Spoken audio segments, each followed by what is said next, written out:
सुग्रीव बाली का युद्ध। श्री राम के द्वारा बाली का वध। सुग्रीव से मित्रता के पश्चात श्री राम उनकी और बाली के बल और पराक्रम के बारे में पूछते हैं कि आप दोनों के बीच ऐसा क्या हुआ था, वे दोनों एक दूसरे के शत्रु बन गए, और बलि की शक्ति क्या है, उसका रहस्य क्या है। तब सुग्रीव अपने तथा बाली के बीच स्नेह और शत्रुता के बारे में विस्तार से बताता है। सुग्रीव तथा बलि दोनों भाई थे। उनमें बाली इंद्रदेव का पुत्र था तथा सुग्रीव सूर्य देव के पुत्र थे। बाली दोनों भाइयों में बड़ा था तथा अधिक बलशाली था, जिस वजह से वह किष्किंधा नगरी का राजा बना था तथा उस समय सुग्रीव किष्किंधा नगरी के युवराज के रूप में थे। दोनों भाइयों के बीच में बहुत अधिक स्नेह और सम्मान था, लेकिन एक घटना के कारण दोनों भाई आपस में परम शत्रु बन गए। एक बार की बात है, जब एक मायावी नाम का राक्षस ने किष्किंधा नगरी के द्वार पर आकर बाली को चुनौती दी कि वह उसका मुकाबला करके दिखाएं। वह राक्षस ऐसा कई बार कर चुका था, इसलिए एक दिन जब उस राक्षस ने बाली को चुनौती दी तो बाली ने यह निश्चय कर लिया कि आज वह उस राक्षस को मार कर ही दम लेंगे। सुग्रीव और बाली दोनों साथ में राक्षस से लड़ने के लिए जाते हैं, जिसे देखकर वह राक्षस एक गुफा के अंदर छुप जाता है।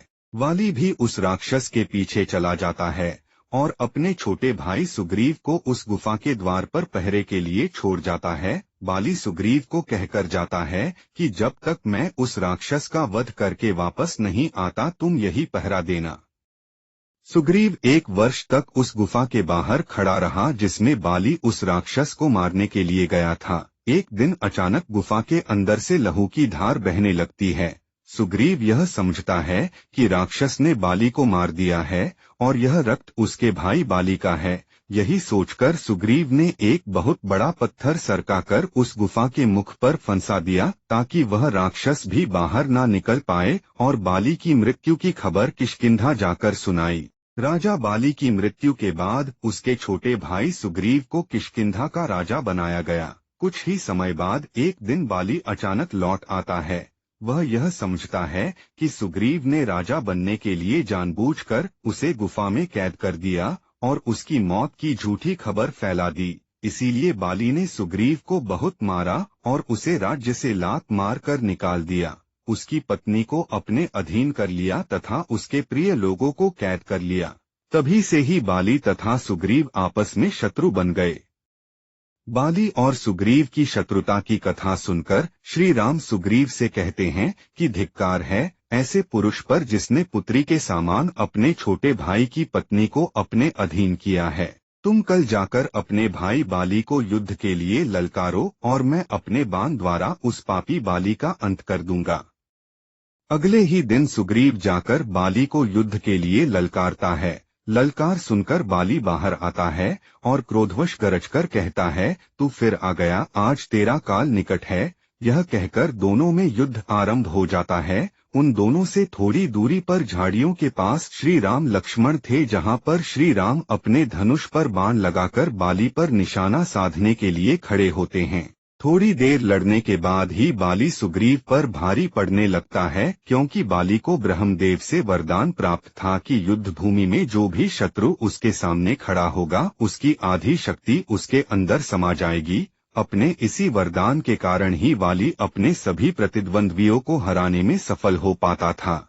इसी वजह से सुग्रीव बाली के सामने कमजोर पड़ने लगता है। वह श्री राम के बाली पर बाण चलाने की प्रतीक्षा कर रहा होता है, लेकिन वह देखता है कि श्रीराम ने बाली पर बाण नहीं चलाया और बाली उसे मारने ही वाला था कि मौका पाकर सुग्रीव अपनी जान छुड़ाकर वहां से भाग लेता है। बाली भी उसे धिक्कार कर वापस लौट जाता है।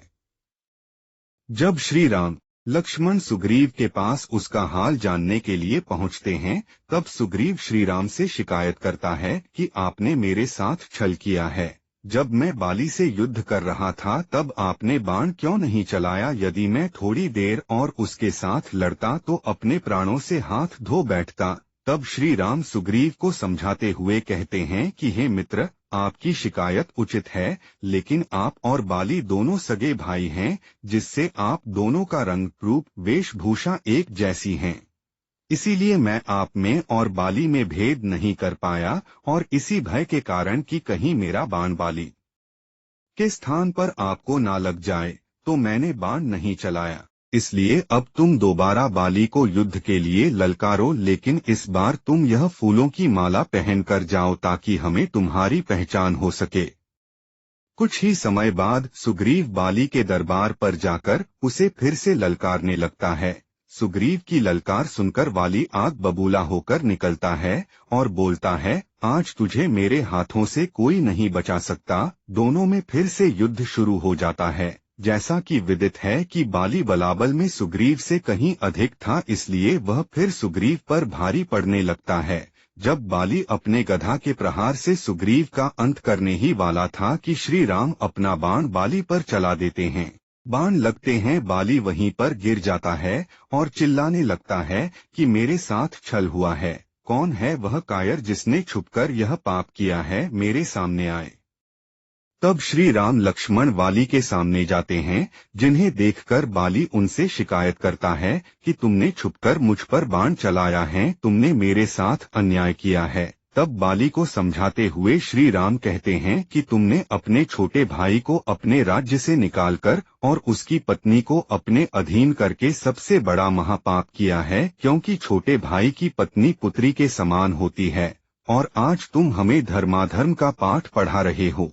सुग्रीव मेरा मित्र है, और अपने मित्र की रक्षा के लिए यदि मुझे पाप कर्म करके नरक भी भोगना पड़े तो मैं इसके लिए तैयार हूँ। बहुत समय तक समझाने के बाद बाली को श्री राम की महिमा समझ में आ जाती है, और वह अपने पुत्र अंगद को श्री राम की सेवा में समर्पित करके प्राण त्याग देता है।